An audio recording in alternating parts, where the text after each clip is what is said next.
Assalamualaikum warahmatullahi wabarakatuh. Perkenalkan, nama saya Muhammad Abrazizi. Saya dari kelas 11 IPS. Saya akan menjelaskan tentang proklamasi kemerdekaan Indonesia. Dimulai pada tanggal 12 Agustus 1945 melalui Marsikal Teruci di Dalat, Vietnam, mengatakan kepada Soekarno-Hatta dan Rajiman bahwa pemerintah Jepang akan segera memberikan kemerdekaan kepada Indonesia. Meskipun demikian, Jepang menginginkan kemerdekaan Indonesia pada tanggal 24 Agustus. 2 hari kemudian, saat Soekarno-Hatta dan Rajiman kembali ke tanah air dari Dalat, Sarin mendesak agar Soekarno segera memproklamasikan kemerdekaan Indonesia karena menganggap hasil pertemuan di Dalat sebagai tipu musilat di Jepang. 16 Agustus 1945. Gejolak tekanan dilatar belakangi oleh para pengikut Sultan Syahrir yang menginginkan pengambilan kekuasaan oleh Indonesia dari Jepang makin memuncak dan tak terkendali.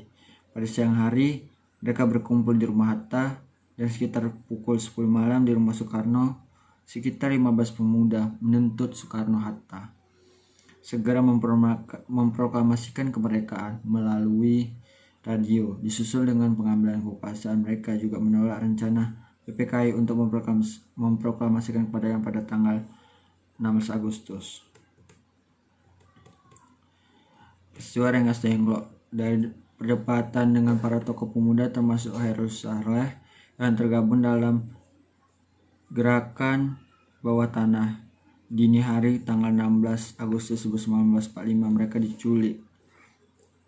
Soekarno beserta Hatta dan Ahmad Subarjo di Rengas Dengklok, yang kemudian terkenal sebagai peristiwa Rengas Dengklok. Dalam penculikan tersebut bermaksud meyakinkan Soekarno bahwa Jepang telah menyerah dan para pejuang telah siap untuk melawan Jepang.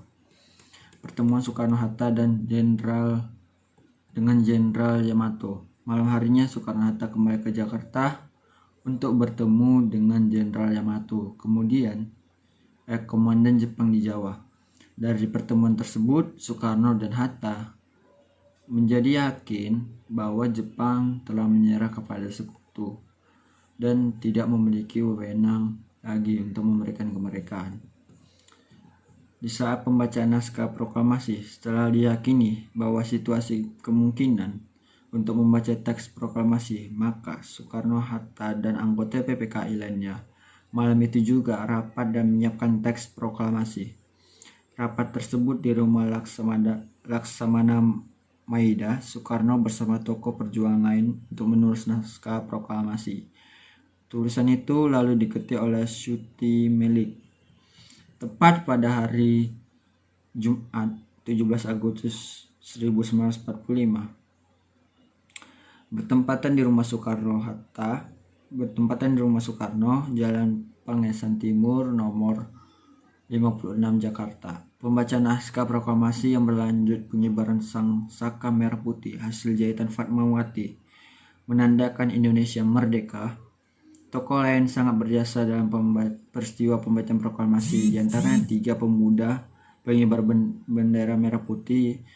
Pertama yaitu Latif Hedraningrat S. Suhud dan Trimurti. Kemerdekaan Indonesia yang dibaca oleh Soekarno-Hatta, yang kemudian menjadi presiden dan wakil presiden Indonesia yang pertama.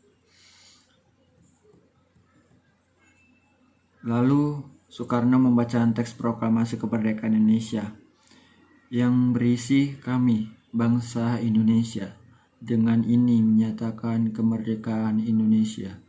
Hal-hal yang mengenai pemindahan kekuasaan dan lain-lain diselenggarakan dengan secara seksama dan dalam tempo yang sesingkat-singkatnya.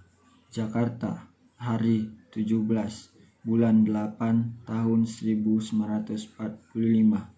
Atas nama bangsa Indonesia, Soekarno-Hatta." Hari itu menjadi hari terpenting dan menjadi sejarah kemerdekaan Indonesia yang paling dikenang oleh seluruh masyarakat Indonesia maupun di luar masyarakat Indonesia. Sekian dari saya. Assalamualaikum warahmatullahi wabarakatuh.